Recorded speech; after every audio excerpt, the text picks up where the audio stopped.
താലിയോഗം ഭാഗം 15. അവൾ പതിയെ അർജുനെ നോക്കി.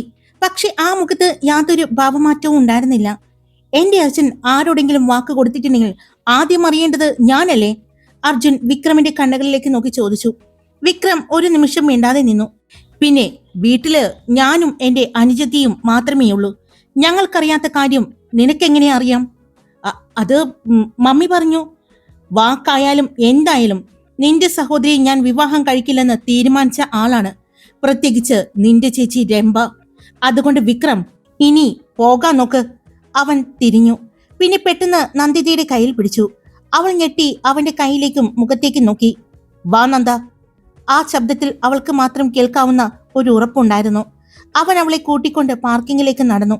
പക്ഷേ നന്ദിതയുടെ കാലുകൾ അപ്പോഴും വിറയ്ക്കുന്നുണ്ടായിരുന്നു. കാറിനരികിലെത്തി അവൻ അവളെ കാറിൽ ചാരി നിർത്തി. എന്താ? അവൻ പറഞ്ഞത് കേട്ട് പേടിച്ചോ? അവൾ ഒന്നും പറഞ്ഞില്ല. അർജുൻ പതിയെ അവളുടെ മുഖം ഉയർത്തി. എനിക്കോ എന്റെ വീട്ടുകാർക്കോ അങ്ങനെ ഒരു കാര്യവും അറിയില്ല. വിക്രമിന്റെ അച്ഛൻ കുറെ നാളായി പറഞ്ഞു നടക്കുന്ന കാര്യമാണ്. ഞാൻ അതൊന്നും സീരിയസ് ആയിട്ട് എടുത്തിട്ടില്ല. അവൾ അപ്പോഴും മിണ്ടാതെ നിന്നു. അവളുടെ പേര് രംഭ, സയന്റിസ്റ്റ് ആണ്, അത് മാത്രം അറിയാം. അത്ര തന്നെ. അവൻ ചെറുതായി ചിരിച്ചു. പിന്നെ എനിക്കിഷ്ടമായ പെൺകുട്ടി ഇവിടെ നിൽക്കുമ്പോൾ മറ്റൊരാളെ കുറിച്ച് ഞാൻ എന്തിനാ ചിന്തിക്കേണ്ടത്? അവളുടെ കണ്ണുകൾ വീണ്ടും നിറഞ്ഞു. എനിക്ക് പേടിയാവുന്നു അച്ചുവേട്ടാ. അവൻ അവളുടെ കൈ മുറുകെ പിടിച്ചു. എന്റെ നന്ദ, നീ ഇങ്ങനെ തളർന്നാൽ എനിക്കെങ്ങനെ ഈ കേസ് ഹാൻഡിൽ ചെയ്യാൻ പറ്റും? അവൾ അവനെ നോക്കി. ഇന്നെനിക്ക് ജയിക്കണം. അതിന് നീ ആദ്യം ഒന്ന് ചിരിക്കണം. അവൾ ബലമായി ചിരിക്കാൻ ശ്രമിച്ചു. ഇല്ല, എന്റെ നന്ദയുടെ ചിരി ഇങ്ങനെയല്ല. അവൻ അവളുടെ കവിളിൽ പതിയെ ഞെരിച്ചു. ശരി, ഇപ്പൊ വീട്ടിൽ പോയിട്ട് വേഗം റെഡി ആയിട്ട് വാ. ഞാൻ കോളേജിൽ കൊണ്ടാക്കാം. വേണ്ട, ഞാൻ കാറിൽ പോയിക്കോളാം. ആയിക്കോട്ടെ, നിന്റെ കാർ ഒതുക്കിയിട്ട് എന്റെ കാറിൽ പോകാം. അച്ചുവേട്ടാ പ്ലീസ്. അവന്റെ ശബ്ദം മൃദുവായി. എന്റെ സമാധാനത്തിന്. നിന്നെ ഇങ്ങനെ കണ്ടുകൊണ്ട് പോയാല് എനിക്ക് ഒരു സമാധാനവും സ്വസ്ഥതയും ഉണ്ടാകില്ല. ഏതൊരു പുരുഷന്റെയും വിജയത്തിന് പിന്നില് ഒരു സ്ത്രീ ഉണ്ടാകും എന്ന് പറയുന്നില്ലേ? അതുപോലെ നീ ഉണ്ടാകണം. അവൻ പറഞ്ഞതും അവൾ ഒടുവിൽ സമ്മതിച്ചു. അവൻ അവളെ വീടിനടുത്ത് ഇറക്കി. വീട്ടിലെത്തി അവൾ വേഗം അകത്തേക്ക് കയറി. അമ്മേ, ഇന്നൊരു സ്പെഷ്യൽ ക്ലാസ് ഉണ്ട്. മായ ടീച്ചർ പറഞ്ഞതാണ്. പക്ഷെ ടീച്ചർക്ക് പെട്ടെന്ന് വരാൻ പറ്റില്ല. അതുകൊണ്ട് എന്നോട് ക്ലാസ് എടുക്കാൻ പറ്റുമെന്ന് ചോദിച്ചു. ഞാൻ അതുകൊണ്ട് നേരത്തെ പോവുകയാണ്. ആണോ? എന്നാ ഭക്ഷണം കഴിച്ചിട്ട് പോമോളെ. ഞാൻ ക്യാൻറ്റീനിൽ കഴിച്ചോളാം അമ്മേ. അവൾ പടികൾ കയറി മുകളിലേക്ക് ഓടി. അമ്പലത്തിൽ പോയപ്പോൾ ധരിച്ച അതേ വേഷത്തിൽ ബാഗും എടുത്ത് വേഗം ഇറങ്ങി വന്നു. മോളെ, ഇങ്ങനെയാണോ പോകുന്നത്? കുഴപ്പമില്ല അമ്മേ. അമ്മേ, നന്ദുവിനോട് പറയണേ. ശരി, നന്ദനോട് ഞാൻ പറഞ്ഞോളാം. അവൾ വേഗം പുറത്തേക്കിറങ്ങി. കുറച്ചു ദൂരം പോയപ്പോ അർജുന്റെ കാറ് കണ്ടു. അവൾ സ്വന്തം കാറ് സൈഡിൽ പാർക്ക് ചെയ്ത് നേരെ അവന്റെ കാറിലേക്ക് നടന്നു. അർജുൻ ഇതിനോടകം സ്റ്റിയറിംഗിൽ കൈവച്ച് അവളെ നോക്കിയിരിക്കുകയായിരുന്നു. കാറിൽ കയറിയതും അവൾ ദീർഘശ്വാസം എടുത്തു. അത് കണ്ട അർജുൻ ചിരിച്ചു. ഇപ്പൊ സമാധാനായോ? അവൾ പതിയെ തലയാട്ടി. നിനക്കെന്നെ വിശ്വാസമല്ലേ നന്ദ? ഉണ്ട്. അപ്പോ ഒന്ന് ചിരിക്ക്. അവൻ അവളുടെ കവളിൽ വിരൽ കൊണ്ട് തൊട്ടു. അവൾ വീണ്ടും ചിരിക്കാനായി ശ്രമിച്ചു. ഇല്ല, ഇങ്ങനെയല്ല. എന്റെ നന്ദയുടെ ചിരി വേറെയാണ്. അവൾ ചെറുതായി ചിരിച്ചു. അതെ, ഇപ്പോഴാണ് ശരിയായത്. അവൻ കാറ് സ്റ്റാർട്ട് ചെയ്തു. പോകാം, സമയാകുന്നു. ബ്രേക്ക്ഫാസ്റ്റ് നമുക്ക് ഒരുമിച്ച് കഴിക്കാം എന്ന് പറഞ്ഞ് കാറ് റോഡിലേക്ക് ഇറങ്ങുമ്പോൾ അർജുൻ പറഞ്ഞു. കാറ് മുന്നോട്ട് പോവുകയായിരുന്നു. പക്ഷേ നന്ദിതയുടെ മനസ്സ് മാത്രം അവിടെ ക്ഷേത്രത്തിന്റെ മുന്നിൽ തന്നെ കുടുങ്ങിക്കിടക്കുകയായിരുന്നു. വിക്രം പറഞ്ഞ ഓരോ വാക്കുകളും വീണ്ടും വീണ്ടും അവളുടെ ചെവിയിൽ മുഴങ്ങുന്നുണ്ടായിരുന്നു. അർജുൻ ചേട്ടന്റെയും രംഭ ചേച്ചിയുടെയും വിവാഹം. അവൾ പതിയെ അരികിലിരിക്കുന്ന അർജുനെ നോക്കി. സ്റ്റിയറിംഗിൽ കൈവച്ച് വളരെ ശാന്തമായി ഡ്രൈവ് ചെയ്യുകയാണ് അവൻ. ആ മുഖത്ത് യാതൊരു ഭാവവ്യത്യാസവും ഇല്ല. അവളുടെ മനസ്സിലെ ഭയം അവൻ മനസ്സിലാക്കിയതുപോലെ പെട്ടെന്ന് അവൻ ഒന്ന് ചിരിച്ചു. എന്താ നന്ദ, ഇപ്പോഴും വിക്രം പറഞ്ഞത് ആലോചിച്ചിരിക്കുകയാണോ? അവൾ ഒന്നും പറയാതെ താഴേക്ക് നോക്കി. അത് കണ്ടതും അർജുൻ ഒരു ദീർഘനിശ്വാസം വിട്ടു. സത്യം പറ നന്ദ, നിനക്ക് രംഭയെക്കുറിച്ച് അറിയണോ? അർജുൻ ചോദിച്ചു. അവൾ പതിയെ അവനെ നോക്കി. രംഭ വിക്രമിന്റെ ചേച്ചി. എന്റെ അച്ഛന്റെ കുടുംബത്തിലുള്ള ബന്ധം തന്നെയാണ്. ചെറുപ്പം മുതൽ ഒരുമിച്ച് തറവാട്ടിൽ കണ്ടു വളർന്നവരാണ് ഞങ്ങള്. അവൾക്ക് എന്നോട് ഇഷ്ടമുണ്ടെന്ന് എനിക്ക് അറിയാമായിരുന്നു നന്ദ. പക്ഷേ ഞാൻ ഒരിക്കലും അങ്ങനെ കണ്ടിട്ടില്ല. സത്യമായി പറഞ്ഞ എനിക്ക് അവളോട് അങ്ങനൊരു താല്പര്യവും തോന്നിയിട്ടില്ല. നന്ദിത ശാന്തമായി കേട്ടിരുന്നു. അത് എനിക്ക് മാത്രമല്ല, എന്റെ അമ്മയ്ക്കും അനന്തികയ്ക്കുമൊന്നും രംഭയെ അത്ര ഇഷ്ടമല്ല. എന്താ അത്? നന്ദിത പതിയെ ചോദിച്ചു. അർജുൻ ചെറുതായി ഒന്ന് ചിരിച്ചു. അവളുടെ ക്യാരക്ടർ അങ്ങനെയാണ്, വളരെ ബോൾഡാണ്, പക്ഷേ അതിനൊപ്പം ഭയങ്കര സെൽഫിഷും. കാറ് സൈഡിലേക്ക് ഒന്ന് തിരിച്ചുകൊണ്ട് അവൻ വീണ്ടും പറഞ്ഞു, അവൾക്ക് അവളുടെ കാര്യമാണ് ഏറ്റവും പ്രാധാന്യം. മറ്റുള്ളവരുടെ ഫീലിങ്സ്, സങ്കടം, സന്തോഷം ഒന്നും അവൾക്ക് വലിയ കാര്യമായിട്ട് തോന്നാറില്ല. നന്ദിതയുടെ കണ്ണുകൾ പതിയെ വലുതായി. ചെറുപ്പം മുതൽ അങ്ങനെയായിരുന്നു, ആരെയും മൈൻഡ് ചെയ്യാത്ത സ്വഭാവം. താൻ പറഞ്ഞതേ നടക്കൂ എന്നൊരു വാശി. പലപ്പോഴും അവളുടെ അച്ഛനും അമ്മയും വരെ അവളെ പേടിക്കുന്നത് പോലെ എനിക്ക് തോന്നിയിട്ടുണ്ട്. അതെയോ? നന്ദിത അറിയാതെ ചോദിച്ചു. അർജുൻ തല കുലുക്കി. പക്ഷേ പഠിക്കാൻ ഭയങ്കര ബ്രില്യൻ്റ് ആണ്. ഇപ്പോൾ വലിയ സയന്റിസ്റ്റ് ആണ്. പേര്, പ്രശസ്തി, പവർ അതൊക്കെ അവൾക്ക് വളരെ പ്രാധാന്യമാണ്. അവൻ ഒന്ന് ചിരിച്ചു. അങ്ങനെയുള്ള ഒരാൾക്ക് ഞാൻ ഒത്ത മാച്ചാണെന്ന് വീട്ടുകാർ കരുതിയിട്ടുണ്ടാവും. പക്ഷേ ഞാൻ അങ്ങനെ ഒരിക്കലും ചിന്തിച്ചിട്ടില്ല നന്ദ. അവൻ പറഞ്ഞ ഓരോ വാക്കുകളും നന്ദിതയുടെ ഉള്ളിലേക്ക് പതിഞ്ഞുകൊണ്ടിരുന്നു. എന്റെ ജീവിതത്തില് ഞാൻ വിവാഹം കഴിക്കുമെങ്കിൽ അത് ഞാൻ ഇഷ്ടപ്പെടുന്ന പെണ്ണിനെയായിരിക്കും. അവൻ പറഞ്ഞതും നന്ദിത പതിയെ അവനെ നോക്കി. അവളുടെ കണ്ണുകൾ ഇപ്പോഴും ചെറിയ ഭയം ഉണ്ടായിരുന്നു.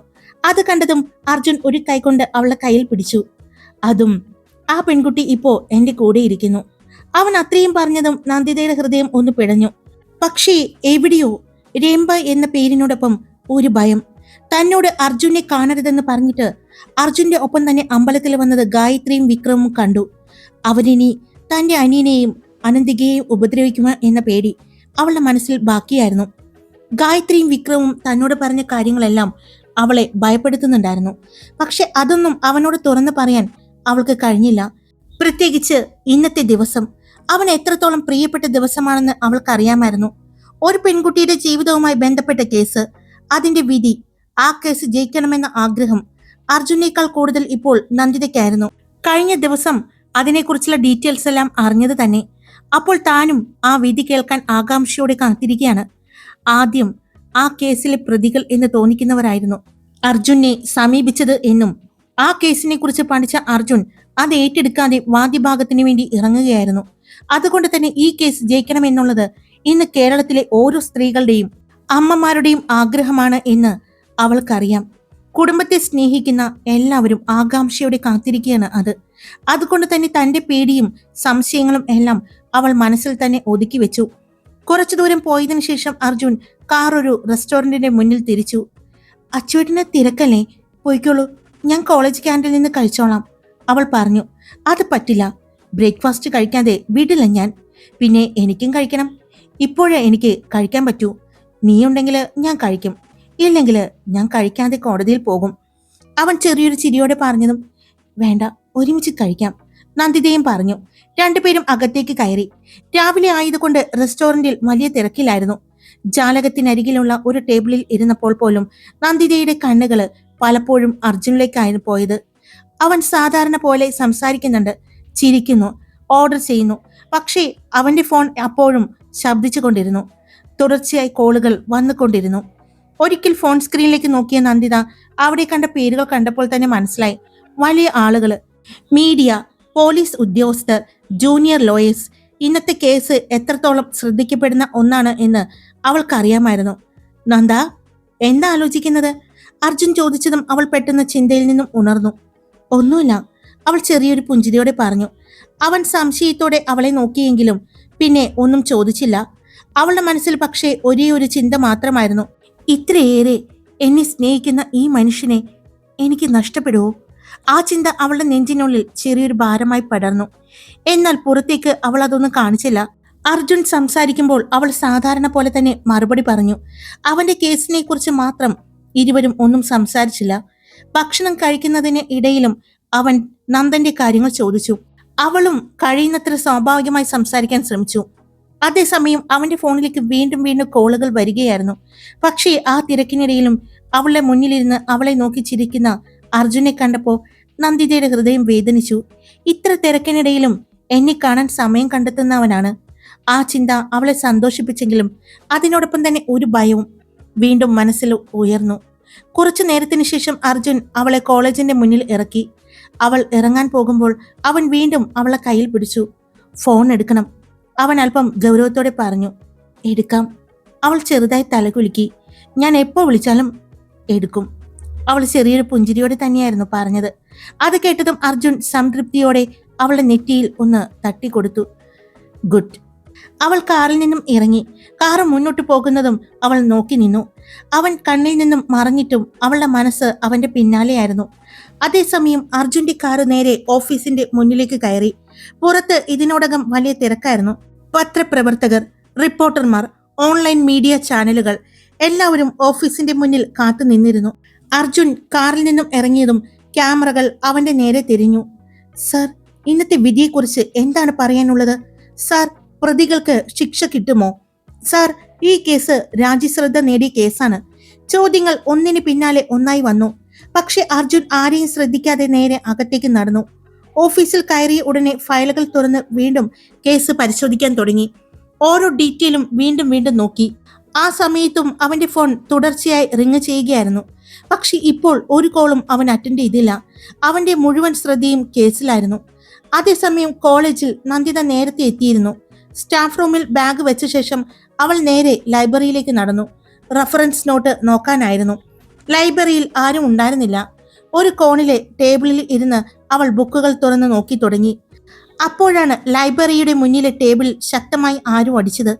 ശബ്ദം കേട്ടതും നന്ദിത പതിയെ തല ഉയർത്തി നോക്കി. വിക്രം. അവന്റെ മുഖത്ത് ദേഷ്യം ഉണ്ടായിരുന്നു. അത് കണ്ട നിമിഷം നന്ദിതയുടെ ഉള്ളില് ഒരു ഭയം ഉയർന്നെങ്കിലും അവൾ അത് മുഖത്ത് കാണിച്ചില്ല. പതിയെ ബുക്കടച്ച് അവൾ നേരെ ഇരുന്നു. ഇപ്രാവശ്യം ഭയന്ന് പിന്നോട്ട് പോകാൻ അവൾ തയ്യാറല്ലായിരുന്നു. ലൈബ്രറിയിൽ നിറഞ്ഞു നിന്ന നിശബ്ദതയ്ക്കുള്ളിലൂടെ വിക്രമിന്റെ ചെരുപ്പിന്റെ ശബ്ദം പതുക്കെ അടുത്തേക്ക് വന്നു. നന്ദിതയുടെ മുന്നിലെ ടേബിളിന്റെ അരികിൽ എത്തി നിൽക്കുമ്പോഴും അവൾ തല ഉയർത്തി അവനെ നോക്കുക മാത്രമാണ് ചെയ്തത്.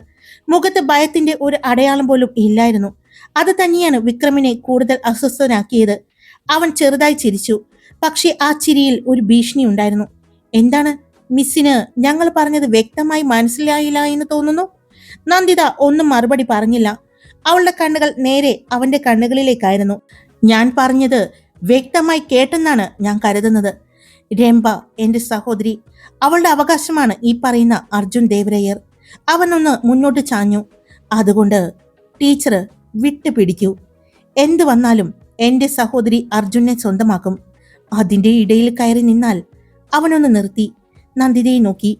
ഈ ട്രെയിനിന് മുന്നിൽ പെട്ടതുപോലെ ചതഞ്ഞു പോകും. നന്ദിതയുടെ വിരലുകൾ അറിയാതെ ടേബിളിന്റെ അരികിൽ മുറുകി പിടിച്ചെങ്കിലും അവളുടെ മുഖം അപ്പോഴും ശാന്തമായിരുന്നു. വിക്രം ചെറുതായി ചിരിച്ചു. അതാണ് രംഭ. രംഭ ദേവേന്ദ്രനാഥ്. ആ പേരിൽ തന്നെ ഒരു അഹങ്കാരം ഉണ്ടായിരുന്നു. ടീച്ചർ ഒരു കാര്യം പ്രത്യേകം ഓർക്കണം. ടീച്ചർ വന്ന് പെട്ടിരിക്കുന്നത് ചെറിയൊരു ചുഴിയിലല്ല. നന്ദിതയുടെ ഹൃദയം പതുക്കെ ഇടിക്കുന്നുണ്ടായിരുന്നു. പക്ഷെ പുറത്ത് അവളത് കാണിച്ചില്ല. ഈ കാര്യം രംഭ അറിഞ്ഞിട്ടില്ല. അറിഞ്ഞാൽ എങ്ങനെയാകും പ്രതികരിക്കുക എന്ന് എനിക്ക് പോലും പറയാൻ പറ്റില്ല. അതിനു മുമ്പ് ഒരു വാണിംഗ് ഞാൻ തന്നതാണ്. നന്ദിത അപ്പോഴും മിണ്ടിയില്ല. അവനെ മാത്രം നോക്കിയിരിക്കുകയായിരുന്നു. അവളുടെ ആ നിശബ്ദത വിക്രമിനെ അല്പം ചൊടിപ്പിച്ചു. ടീച്ചറിനറിയാമോ ഈ അർജുൻ ദേവരയ്യർ എന്ന മനുഷ്യന് എത്ര ശത്രുക്കളുണ്ടെന്ന്? നന്ദിതയുടെ കണ്ണുകൾ അല്പം ചുരുങ്ങി. ഇന്നത്തെ ഈ കോടതി വിധി ഉറപ്പായിട്ടും അർജുന് അനുകൂലമായിരിക്കും. അവൻ ജയിക്കും, അതിൽ സംശയമില്ല. പക്ഷെ അവൻ ജയിക്കുന്ന ഓരോ കേസും അവന് പുതിയ ശത്രുക്കളെ ഉണ്ടാക്കുന്നത്. നന്ദിതയുടെ ഉള്ളില് ഒരു ഭയം വീണ്ടും ഉയർന്നു. ഇന്നത്തെ കേസ് തന്നെ നോക്കൂ. പണം, രാഷ്ട്രീയം, സ്വാധീനം എല്ലാമുള്ള ആളുകളാണ് എതിർവശത്ത്. ഒരുപാട് തവണ അർജുനോട് സംസാരിച്ചു, ഓഫറുകൾ കൊടുത്തു, പണം, പവർ, സെറ്റിൽമെന്റ്. പക്ഷേ അയാൾ വീണില്ല. അപ്പോൾ അവർക്ക് ശത്രുത തോന്നില്ലേ? ലൈബ്രറിയിലെ തണുത്ത വായുവിനിടയിലും നന്ദിതയുടെ കൈകൾ വിയർക്കാൻ തുടങ്ങി. അർജുൻ ദേവരയ്യർ. വിക്രം ആ പേര് പതുക്കെ ഉച്ചരിച്ചു. പുറത്തുനിന്ന് എല്ലാവരും നോക്കുമ്പോൾ അയാൾ ഒരു ക്രിമിനൽ അഡ്വക്കേറ്റ് ആണ്. പക്ഷേ അയാൾ ശരിക്കും അറിയുന്നവർക്കറിയാം, അയാൾ വെറും ക്രിമിനൽ ലോയർ അല്ല. ഒരാളുടെ ജീവിതം രക്ഷിക്കണമെങ്കിൽ ഏതറ്റം വരെയും പോകാനും മടിയില്ലാത്ത മനുഷ്യനാണ്. നന്ദിയുടെ നെഞ്ചിനുള്ളിൽ എന്തോ മുറുകി പിടിച്ചു. വിക്രം പറഞ്ഞ ഓരോ വാക്കുകളും അവളെ ഭയം കൂട്ടിക്കൊണ്ടിരുന്നു. പക്ഷേ അതോടൊപ്പം തന്നെ അർജുനെ കുറിച്ചുള്ള അവളുടെ സ്നേഹവും കൂടുതൽ ആഴത്തിലാവുകയായിരുന്നു. അവൻ നന്ദിതയെ നോക്കി അല്പം മുന്നോട്ട് ചാഞ്ഞിരുന്നു. അയാൾക്ക് ശത്രുക്കൾ കൂടുതലാണ് ടീച്ചറെ. ആ ശത്രുക്കൾ വെറുതെ ഇരിക്കുമോ? നന്ദിത ഒന്നും പറഞ്ഞില്ല. അവളുടെ കണ്ണുകൾ മാത്രം അവനിൽ ഉറച്ചു നിന്നു. ഈ അർജുൻ ദേവരയ്യരെ തകർക്കാൻ പലരും കാത്തിരിക്കുകയാണ്. അക്കൂട്ടത്തിൽ എന്റെ രമ്പ കൂടി ചേർന്നാൽ? അവന്റെ ചുണ്ടിൽ ചെറിയൊരു ചിരി വിരിഞ്ഞു. ഈ പറയുന്ന അർജുന്റെ ആയുസ് കുറഞ്ഞു പോകും. ആ വാക്കുകൾ കേട്ട നിമിഷം നന്ദിതയുടെ നെഞ്ചിലൂടെ ഒരു ഭയം കടന്നുപോയി. പക്ഷെ ഇപ്രാവശ്യം അവൾ ആ ഭയം പുറത്തേക്ക് കാണിച്ചില്ല. അതുകൊണ്ട് അവളെ നീ വെറുതെ ഭ്രാന്തിയാക്കരുത്. ഒരു സൈക്കോയാണ് എന്റെ സഹോദരി. നന്ദിതയുടെ കണ്ണുകൾ ഒന്ന് ചുരുങ്ങി. എനിക്ക് പോലും അവളെ പേടിയാണ്, എന്റെ അച്ഛന് പോലും. അതുകൊണ്ട് ഒന്ന് വിട്ടു പിടിക്ക് ടീച്ചറെ. അവൻ ശ്വാസം വിട്ടു. ടീച്ചറിന് വേറെ നല്ല ആളുകളെ കിട്ടും. നല്ല ജോലി, നല്ല ജീവിതം, സമാധാനം. വെറുതെ ഈ തീയിൽ കയറി നിൽക്കരുത്. അത്രയും നേരം മിണ്ടാതിരുന്ന നന്ദിത പതിയെ എഴുന്നേറ്റു. കൈകൾ കെട്ടി അവന്റെ മുന്നിൽ നിന്നു.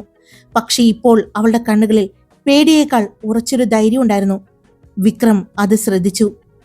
ഞാൻ സ്നേഹിക്കുന്നത് അർജുൻ ദേവരയ്യരെയാണ്. ആ മനുഷ്യൻ സ്നേഹിക്കുന്നത് എന്നെയാണോ അല്ലയോ എന്ന് തീരുമാനിക്കാൻ നിനക്കോ മറ്റാർക്കോ അവകാശമില്ല.